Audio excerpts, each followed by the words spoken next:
我突然失明了。为了保证我的生活正常进行，我请了一个照顾我的保姆。某天清晨，我隐约看见我家客厅躺了一具死尸，我瞬间怔愣在原地。而此时，我家保姆就站在我的身后，我听见她笑盈盈地问我：“小夏，今天早餐想吃什么？”我不敢说话，甚至连大声呼吸都不敢。陈阿姨，我一贯这么称呼她。她见我半天没出声，又问了一遍：“小夏，你今天早上又没什么胃口吗？”她一边说着，一边路过我，极其自然地路过客厅，路过那具尸体，走进厨房。唉，现在的年轻人啊，早餐不想吃，晚餐也不想吃。陈阿姨似乎很是关心我，语言中透露着慈爱。这样不爱惜自己的身体，以后老了后悔都来不及。她碎碎念了许久，可我一句话也没听进去。我脑子里现在只盘旋着2个问题：尸体是谁的？怎么离开这里？我清了清嗓子，试图稳住自己有些紧张的声音：“阿姨，我还有些困，我想回房间再睡一会儿。”陈阿姨切菜声瞬间停止，我感觉我的呼吸都要凝固。你要回房间睡觉？她像往常一般轻声问着，可在我听来，她似乎是在阻止我回到一个相对安全的空间。我揉了揉自己的后脖梗，假装自己有些不舒服。陈阿姨没有再追问，她转过头，干脆利落地继续切着什么东西。我似乎嗅到了一股血液独有的铁锈味，她该不会是在处理？阿姨，我悄悄拧紧了拳头，额头上浮出一层薄汗。没什么事，我就回房间了。还没等我移动脚步，陈阿姨立刻叫住我：“小夏，等等！”我尽量努力平复急速跳跃的心脏，正常问道：“怎么了？”吃了早餐再去睡吧。她提议着。反正你都起来了，不如简单洗漱一下，吃个早餐。我委婉说着，还是不麻烦了。早餐而已，怎么会麻烦？陈阿姨放下手里的刀，隐约看到她似乎要朝我走过来，我不想让她发现我的眼睛恢复了一些，便赶紧止住她的步伐。既然这样，我抿了下嘴，那我就先去洗漱了。陈阿姨又笑了一下：“去吧，早餐马上就好了。”我伸出手摸索着进了洗手间，浓郁的腥臭味在这个不大的空间里格外突兀。才迈了一步，我就觉得自己要呕了出来。他杀了人吗？他是在我家处理尸体吗？他就不怕我这个倒霉瞎子听到或者闻到什么不一样的异常吗？我连一点异样都不敢表现出来，强忍着胃里的翻腾，十分迅速且潦草地洗漱了一下，才转过身。我看见陈阿姨就站在我的身后，其实我能看见的距离依旧不长，而且视野模糊，但我明显感觉到她锐利的视线。身体一僵：“小夏。”陈阿姨温柔开口，眼睛却直勾勾地盯着我：“早餐已经做好了，就放在桌子上。”好，我现在就过去。我不敢在她面前展示出一丝不同寻常，便还是如往常一样，扶着墙壁，磕碰着桌子坐下。我摸到一个滚烫的碗，碗里盛着朦胧一片，看起来像是粥。我拿起碗里提前放着的勺子，在粥里搅动一下，微微咬了一小口，送到嘴边。陈阿姨提醒道：“还有点烫，你慢点吃，别着急。”我了一声，心思却完全不在这个上面，便极其敷衍地吹了2下就塞进嘴里。咀嚼间，我咬到一个软绵绵但很有韧性的肉块，下意识的，我把粥全部吐了出来，紧张间不小心打翻了粥碗，滚烫的液体喷落在桌面上，有些还落在我的大腿上。我能清楚感受到皮肤表面传来的强烈疼痛感，这突如其来的刺激不由让我叫唤出来。陈阿姨也被我吓到了，她赶忙给我递来了纸，我很想直接接过，但我不敢，只好咬紧牙，将手在空中挥舞着。陈阿姨，我需要纸巾。陈阿姨明显观察了我一下，我只能咬牙继续装成什么也看不见的瞎子。她等了一会儿，才将纸巾塞进我手里。哎呦，小夏，你怎么把粥吐出来了？有没有烫到啊？待我稍微收拾好后，硬着头皮解释道：“是我没吹凉就送到嘴里，结果烫着舌头了。”陈阿姨笑了笑，用哄小孩子的语气和我说着：“你也真是的，都让你慢点吃了，怎么还能烫到舌头呢？”她说完，还十分体贴地给我端来了水。喝点凉水缓缓吧。我点点头，凭借着杯底碰撞桌面的声音，向那个方向伸出了手。陈阿姨握上我的手背，把杯子递给我。我像触电般猝然抽离了手。陈阿姨皱着眉看向我，我的后背立刻发汗。怎么了，小夏？她凑近我，仔细打量我的面上神情。你知道如何快速脱单吗？手机似乎听到了我的心声，作为母胎单身的我迫不及待地点了进去，但我没想到后面发生的事让我永生难忘。刚打开软件，我就看到了一个令我非常心动的女生，看着她的照片，感觉自己心跳从来没这么快过。我鼓起勇气跟她打了个招呼，很快她就回复了我：“你好呀。”想着自己应该主动一些，刚输入到一半，没想到对方先给了我回复：我叫小爱，我是第一次玩这个软件，我看到你照片觉得你还不错，咱俩可以多聊一聊。我真没想到他竟然会对我也感兴趣。从那之后我们就经常聊天，很意外小爱是个善解人意的女生。我经常忙过头忘了吃饭，她总会贴心的帮我点好外卖，哪怕我再三拒绝，不想让她这么破费，她却笑意盈盈地说：你总是不关心自己的身体，我会心疼呀。我们感情逐渐升温，甚至有一些想见见她的冲动，但我并没有被爱情冲昏头脑。我知道很多人说过网恋都是骗人的，不是骗钱就是对方长得很丑，更有可能是个男的。可小爱从来都没提过任何要求，甚至还愿意为我付出。我也提出过要跟她视频，现在吗？你等一下，我梳妆打扮一下。小爱同意了。没过一会儿，她就发来一条视频申请。接通后，她笑意盈盈地看着我，我顿时松了口气，没想到是真的，我的春天真的要来了。这次晚上我们聊了很久，相约了在情人节那天来我家吃饭。时间很快就到了，我给家里好好的打扫了一下，等待着晚上的到来。一阵敲门声传来了，他来了，我非常惊喜，心跳也不自觉加快，深吸一口气打开了房门。小爱笑意盈盈地站在门口，我便邀请她进来了。在沙发上坐着的时候，我有些拘谨，悄悄看她，却看到她一直在低头玩手机。我微微蹙眉，刚想问一下她在干嘛，电话响了，小爱接起了电话，那头我听出来是个男人的声音。等挂断电话，我好奇地问他在和谁打电话，只见他突然用非常奇怪的眼神看了我一眼，我心下一惊。我想着第一次见你，给你准备了惊喜，我感觉此事我应该高兴的，但不知道为什么看着他我心里总有些毛毛的。没一会儿，敲门声响起，外卖来了。我觉得我此刻应该拦住他，但显然他的动作比我快。只见小爱拉开了门，一个身穿黑衣戴着黑口罩的男子走了进来，小爱此刻就站在他的边上，看着我微微笑着。强哥，就是他。我看着小爱嘴中的强哥掏出了一把刀，对准了我，把你账户里的钱都转过来，现在马上，别耍诈，你有多少钱我们都知道。我慌得一批，看着这个男人魁梧的身材，我只能听话的照做，颤抖着把钱都转给了他。旁边的小爱还在那边碎碎念，亏我吊了他这么长时间，才从他嘴里套到了所有信息，真令人作呕。强哥，你可得多补偿补偿我。我冷汗滴落，原来这一切都是有预谋的。等款全部都转过去了，强哥突然来了一句：我们现在只图钱不害命，可你如果报警的话，你要知道你家里地址、公司地址我们全都知道，后果自负。说完这句话，他们两个就走了出去。我蹲在地上好久，不是我不想起来，而是腿软根本起不来。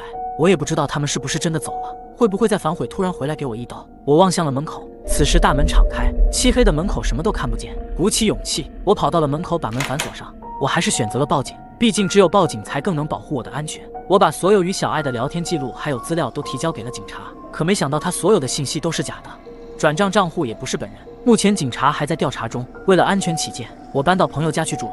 希望大家引以为戒，网恋需谨慎，千万不要随意就把自己的信息都告诉给别人。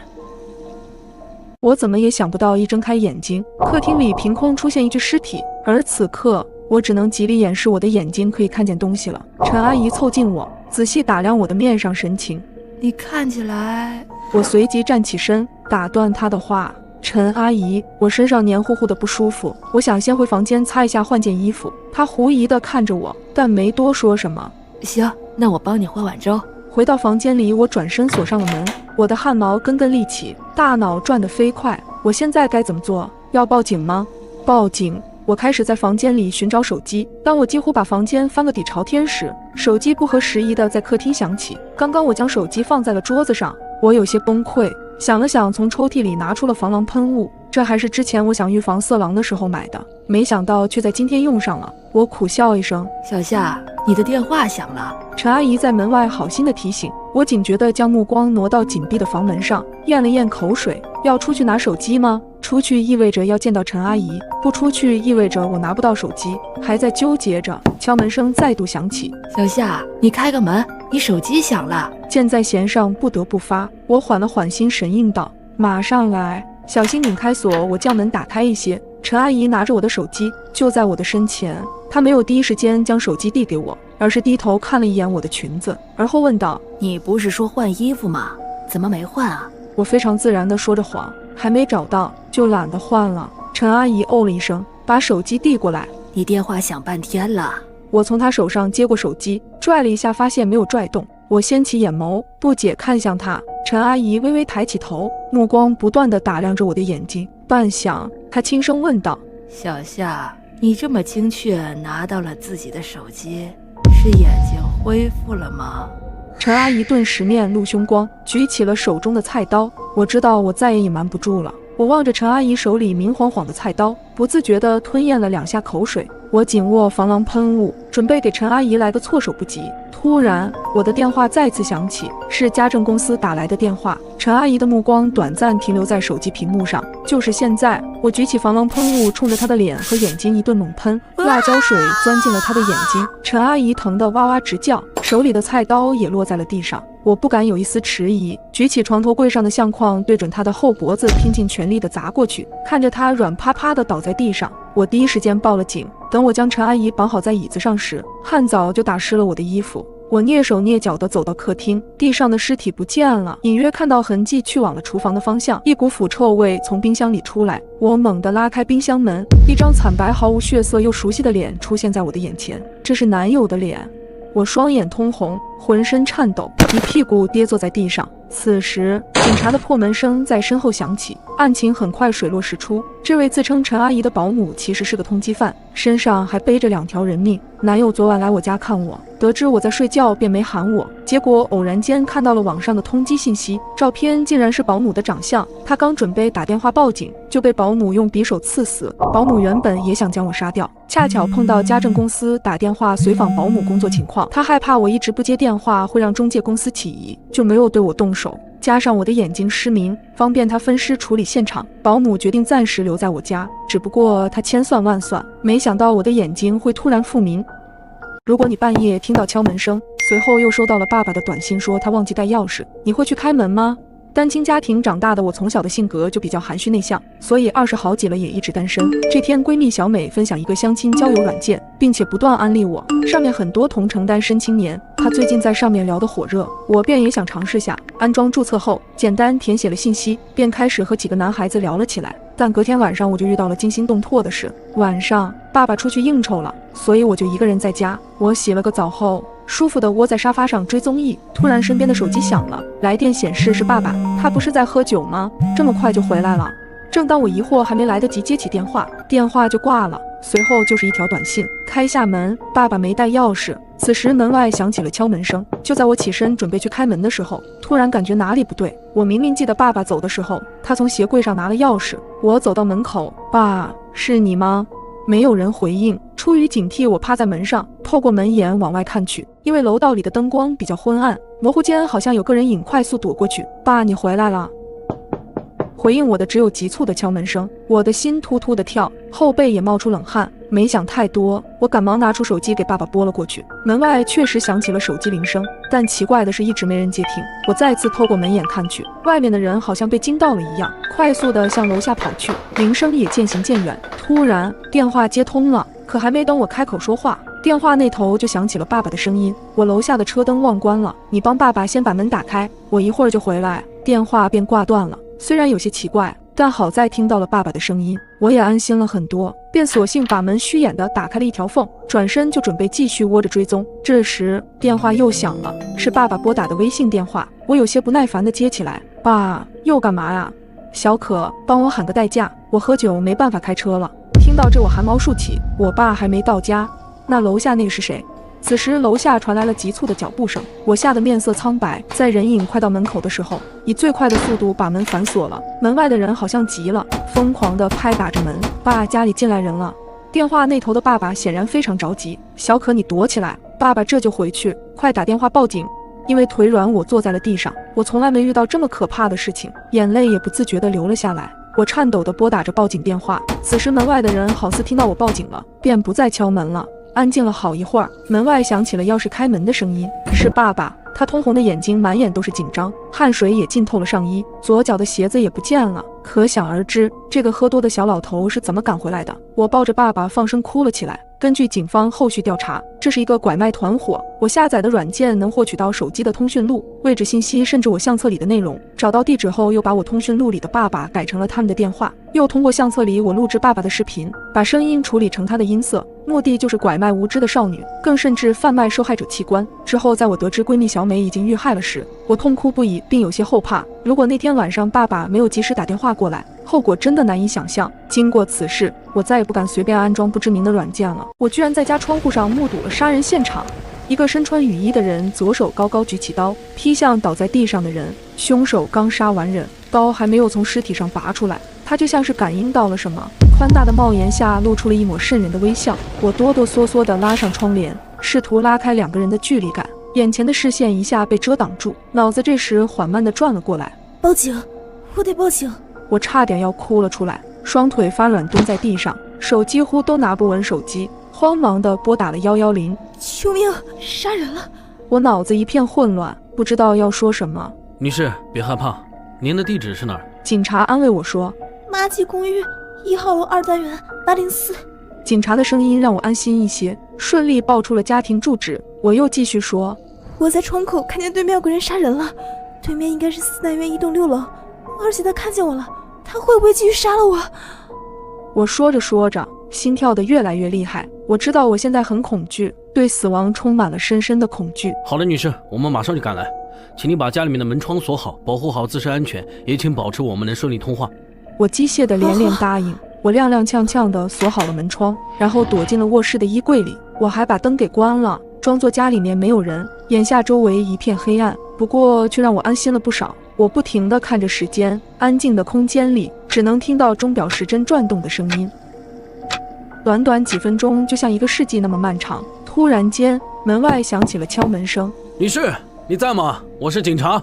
有人在大喊道：“警察！”太好了！我挣扎着从大衣柜里爬出来，揉了揉发麻的大腿，走到门口。我正打算开门时，敲门声再一次响起。你好，女士，把门打开一下，我是警察。只不过这个声音好像是敲的隔壁的门，我瞬间就意识到这个警察是假的。我心里一根弦被紧紧绷着，意识到那个杀人犯是来找我的。一想到这里，我忍不住的全身开始抖动。原来我这么怕死。等了一会，听见没有声音了，我扶着门一点点靠近猫眼，猛地，一颗的眼球被无限放大。我看见你了！杀人犯突然开口，我死死咬住嘴唇，不让自己叫出来。他不紧不慢地扣着房门。女士，请问你在家吗？我是警察，是你报警的吗？最后一个字，他尾音无限延长进入了我的耳里，好像是故意说给我听的。我开始不由得全身发麻，紧张的气息向我涌来，我该怎么办？指针的转动声，为什么指针的转动声这么大声？为什么我眼前漆黑的地方出现了一丝光亮？好刺眼！耳朵里响起声音：“小姐，你现在感觉怎么样？”眼前是一个穿着白大褂的男人，突然手上的酸痛感袭来，发现我的左手被铐在床上。你是谁？为什么铐着我？这里是哪儿？我下意识地想要挣脱。别乱动！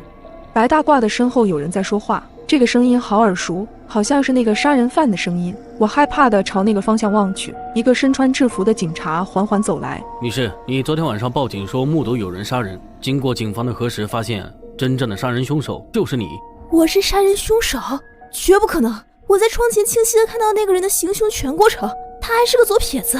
你看到的只是窗子上自己的倒影，你用右手拿刀将对方砍死了。旁边的医生解释着，我激动的大声辩解。昨天的一幕我看得真真切切，发生在我身上的细节我也记得清清楚楚，我怎么可能变成杀人犯？警方经过核实发现你患有精神分裂症，作案期间处于发病期。一瞬间，我大脑像是有什么东西炸开。你看到的只是窗子上自己的倒影，你用右手拿刀将对方砍死了。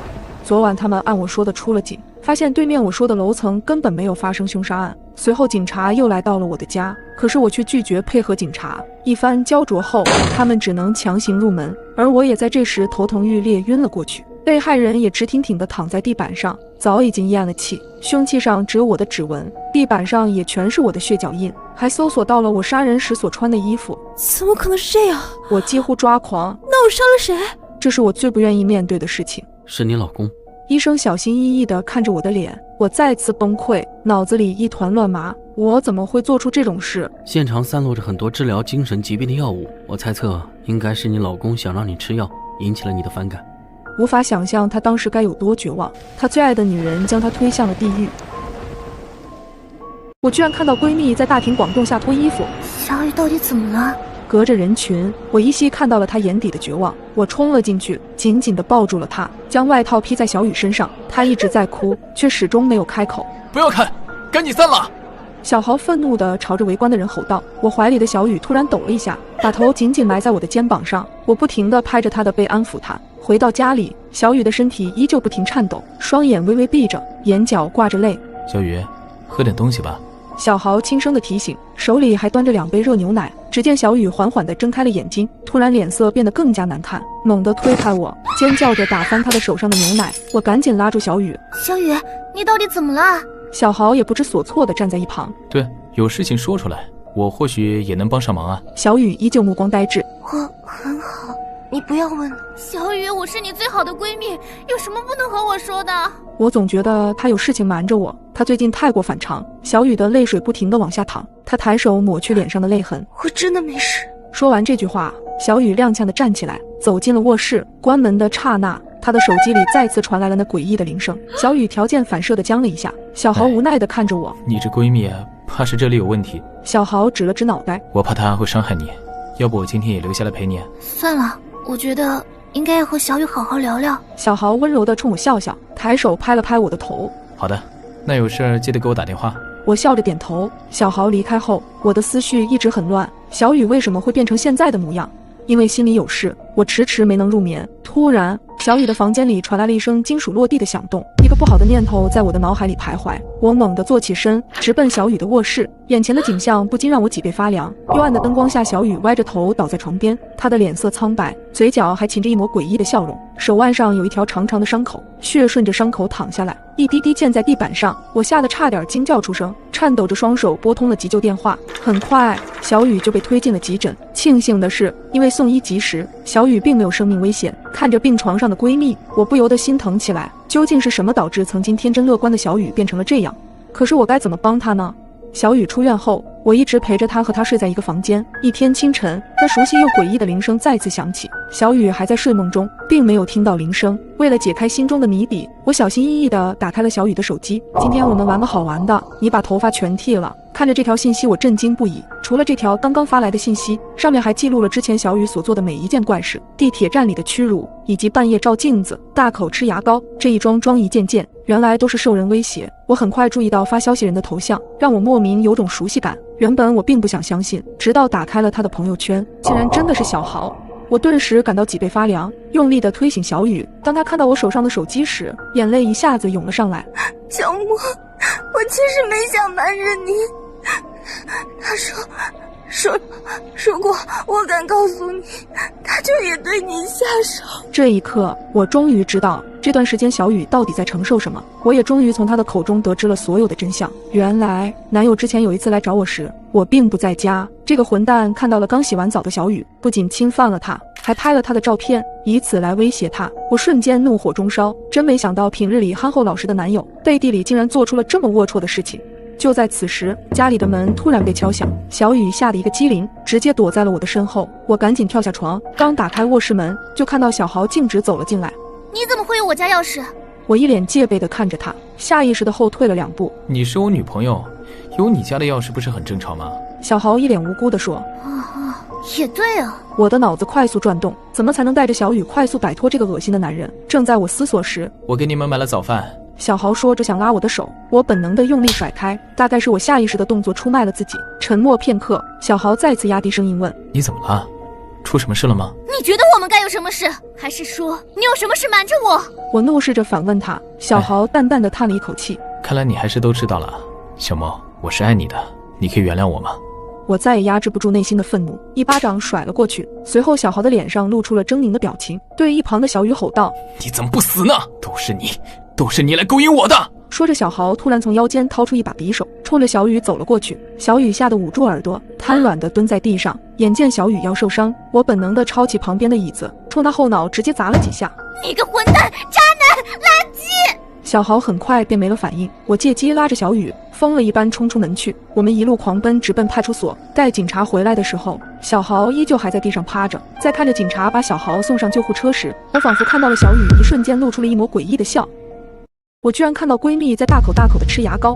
最近我家出现了怪事，放在洗手台上的牙膏不出3天就被用光了。问了合租的闺蜜，他也总是吞吞吐吐。直到一天夜里，我因为肚子不舒服起床去卫生间，发现卫生间的灯是开着的，想着也许小雨也在上厕所。原本我是想敲敲门，却发现门是虚掩着的。透过门缝，我看到了惊人的一幕：小雨居然披头散发地站在洗漱台前，手里拿着一管已经挤扁了的牙膏，而他正在津津有味地品尝着牙膏，一脸享受。我惊恐地捂住嘴，心想自己和小雨认识了这么多年，从来都不知道他有这样的癖好，一时之间心绪有些混乱，于是决定先回了房间。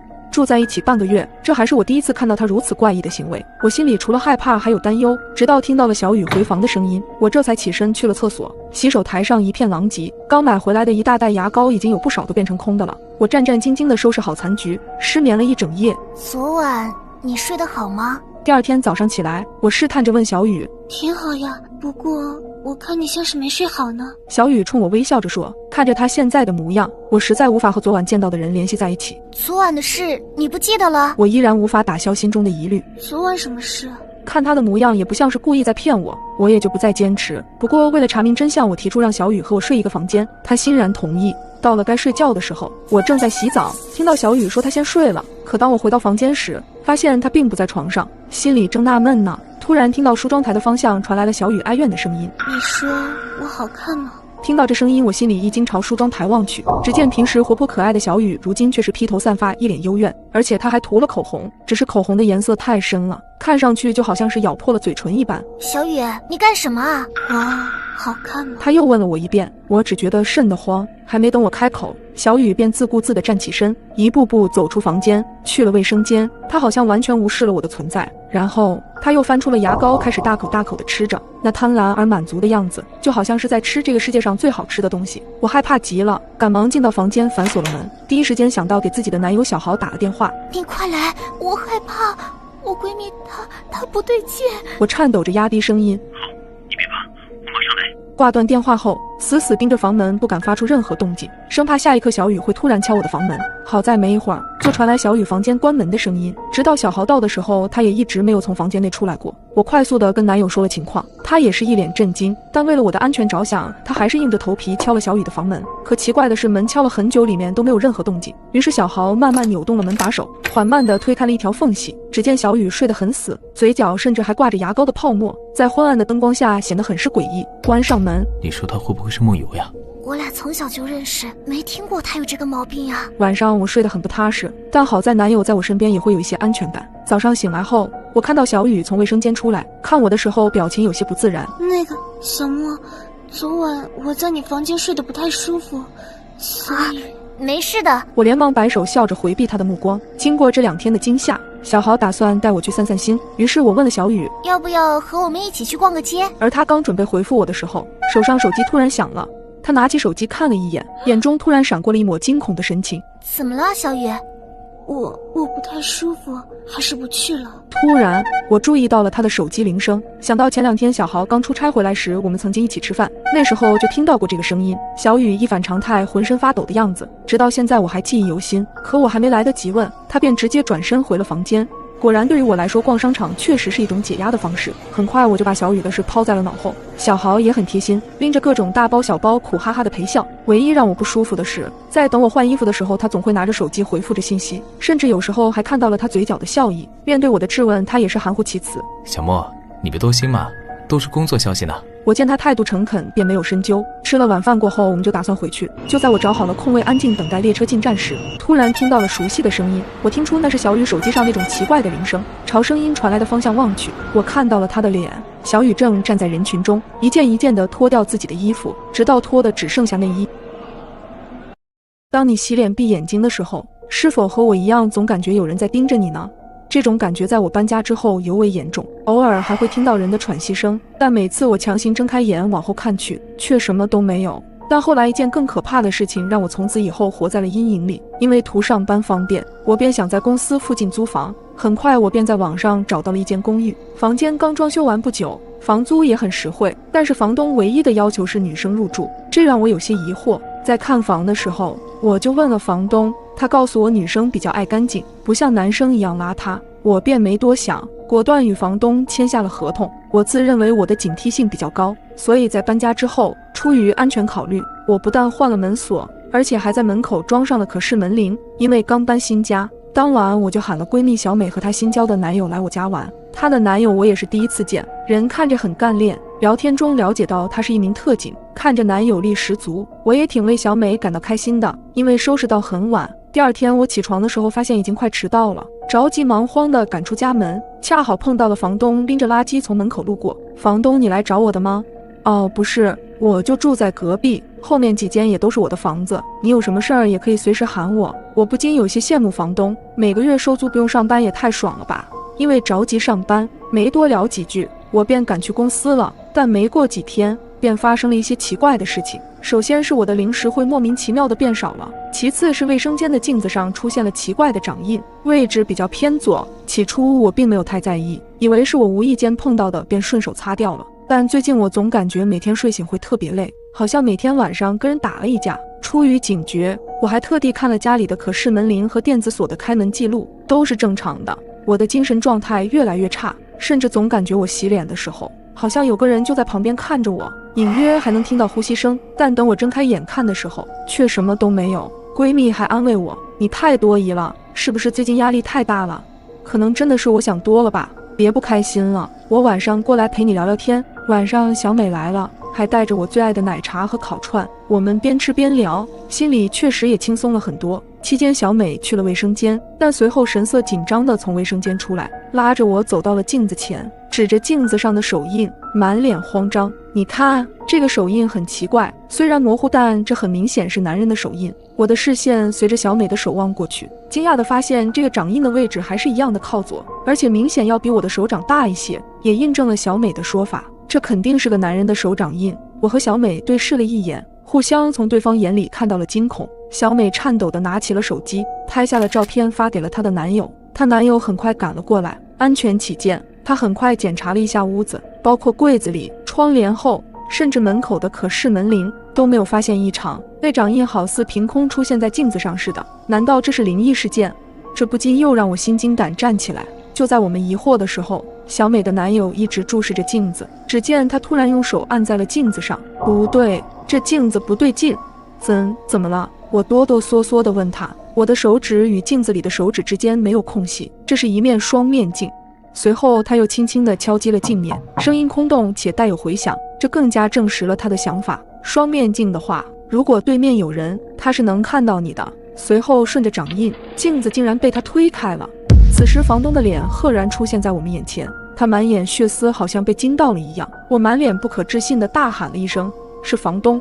随即小美的男友一个箭步冲了上去，把她按在了地上。小美也拨打了报警电话。事后了解到，房东经常通过改装的镜子窥探着我，甚至在我的零食里放了药，通过针孔摄像头发现我熟睡后爬出镜子侵犯了我，而且把视频还传播到了网上。可怕的是，这一切我竟然一直被蒙在鼓里。知道真相的我崩溃了。小美安抚了我很久很久，该付出代价的是那些坏人，不是你的错，不要把过错全都加在自己身上。我抱着小美痛哭出声，这个畜生最终得到了应有的惩罚。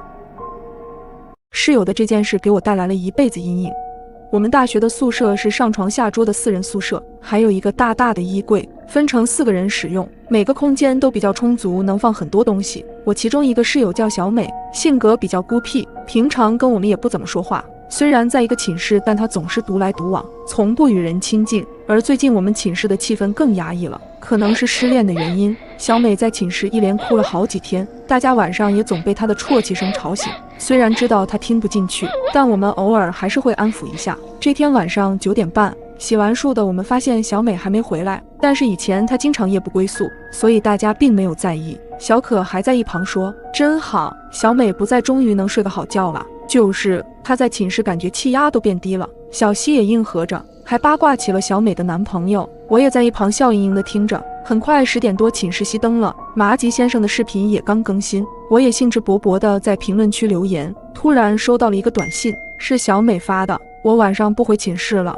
麻烦帮我锁个衣柜，钥匙在我桌子上。没多想，我回复了好。我虽然不情愿，但还是摸黑爬起来帮她锁了柜门。第二天必修课比较多，但小美依然没来，我心想着是不是睡过头了。小可还帮忙答了道。下午课间的时候，我便打电话过去，发现电话关机，她估计手机没电了。晚上小可买了螺蛳粉回寝室吃，我忍不住吐槽这味道真的冲。因为第二天的考试，我还堵着鼻子紧张着复习。奇怪的是，当天晚上小美还是没回来，我也打了几通电话，可都是关机状态。我又给她发了信息提醒，小美别忘了明天考试。想着考试她肯定就会回来了，可直到考完试小美依旧没出现，我们才意识到不对，赶忙通知了导员和学校。一整天时间，老师和同学都在帮忙找，甚至小美的父母也连忙从外地赶了过来，一直没找到，也没有人见过小美。警察也很快介入调查，我们3个配合录完口供到寝室也已经很晚了，洗完漱便昏睡过去了。迷迷糊糊中，我听到了手机的短信声，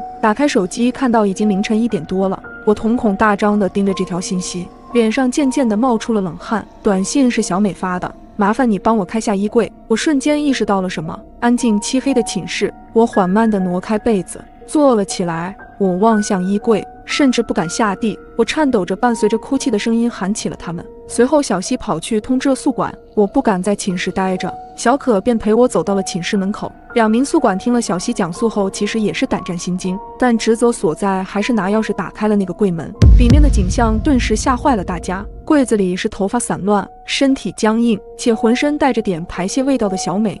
她是打算把自己关在柜子里活活憋死，也许实在是饥饿难忍，求生欲让她发了那条令我毛骨悚然的短信。最后奄奄一息的她得救了，我们也被吓得不轻，果断在第2天要求学校帮我们换宿舍。小美在那之后也被爸妈接回去了，直到毕业我也再没见过她。如果不是闺蜜给我打电话，我可能就遇害了。一个百无聊赖的晚上，我在家刷着短视频消磨时间，手机蹦出一条消息，是之前通过闺蜜认识的帅哥。你在干嘛？在家待着呢。有事吗？没啥事儿，就是有些无聊，要不我去找你吧。你自己在家吗？我愣了一下，因为从我刚认识学成就对他有好感，或许这是我们增进感情的机会。我抑制住内心的激动，怎么想起来找我啦？我觉得你性格很好啊，人也很漂亮，我们应该多了解下。那你过来吧，我刚起床，所以你要给我点时间化个妆。当然了，女孩子嘛，你把地址发给我吧，我慢慢过去。随后我就把我家地址发给她了。放下手机后，赶忙洗漱化妆，又激动地给闺蜜小美发消息。你知道吗？学成竟然主动要来我家找我玩，可小美的回话却让我很疑惑。这不对呀，不太可能呀，你等一下，我打电话过去问问。3分钟后，奇怪，我给学成打了好几个电话都没人接，微信电话还被挂掉了。你再等下。又过了几分钟，小美直接拨了我的电话，语气也很急切。喂，小冉，你千万不要和那个人见面，我问过学成，他根本没有联系过你。我一时间有点懵，怎么会？刚才跟我聊天的就是学成的微信呀。你不知道，学成他现在有女朋友的，而且他这样的人不会做出这种出格的事儿。刚才我还联系了学成的妹妹，她说她哥的手机昨晚被人偷了，所以现在联系你的根本就不是学成。听到这，我如坠冰窖。按照小美说的，我现在已经把自己真实的地址告诉了一个陌生人，如果那个人真的来了怎么办？难道要报警吗？就在我脑子里还在胡思乱想的时候，传来了一阵敲门声，我心里瞬间一凉，身体止不住抖了起来。紧接着手机震动，是学成发的消息，我到了，开门吧。没想到他真的来我家了，他此刻就站在门口给我发着消息，我顿时吓得面色如土，脑子里快速想着怎么办，该大声呼救还是报警。他清楚的知道屋子里现在就我一个人，如果他强行冲开门，我该怎么办？我鼓足勇气一步一步走到门口，透过猫眼慢慢朝门外望去，门外漆黑一片，可能是门外的声控灯没开，我该怎么办？突然敲门声又响了，我被吓得一哆嗦，因为敲门声声控灯亮了起来，门外站着一个男人，宽大的帽檐压得很低，还戴着黑色口罩，根本看不清脸。或许是我长时间没回应，他的敲门声又急促起来，我吓得飞快退离门口。紧接着又来了一条消息，你在干嘛？快让我进去呀！过了一会儿，我稍微平复了下，鼓起勇气在手机上面回复，我不在家，我知道手机是你偷的，我刚刚已经报警了。信息发送过去之后，对方的状态上显示对方正在输入，然后就再也没有了回音。等了许久，门外没了任何动静，我慢慢靠近门口，突然再次响起了急促的敲门声。开门，我们是警察。出于警觉，我又透过猫眼向外看去，看到门外确实有穿着制服的警察，闺蜜小美也在旁边。我果断开门，抱住了小美，也总算舒了一口气。没过多久，警察收集完了情况，检查了一下房子的周围，确定没有什么危险了之后就回去了。随后他们根据手机定位追踪到了一个人，没过2天他就被逮捕了。我心有余悸，如果那天晚上我并没有给小美发信息，那么当天晚上到底会发生什么呢？想到这还是一阵后怕。早上，我在门口看到了我家猫的尸体，旁边的单子上写着：“您的外卖到了，请记得给好评哦。”是小咪。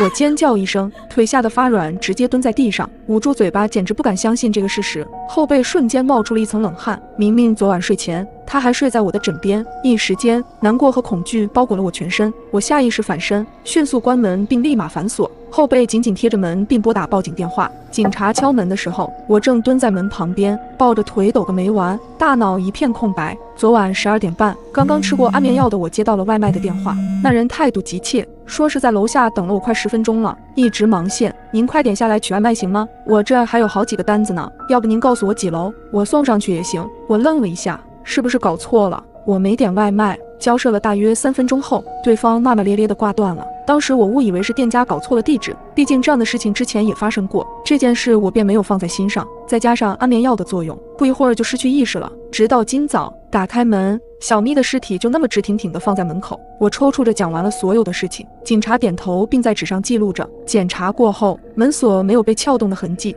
难道那个人有我家的钥匙？突然我想到了什么，急切地告诉孙警官，我家猫有时自己会开门的。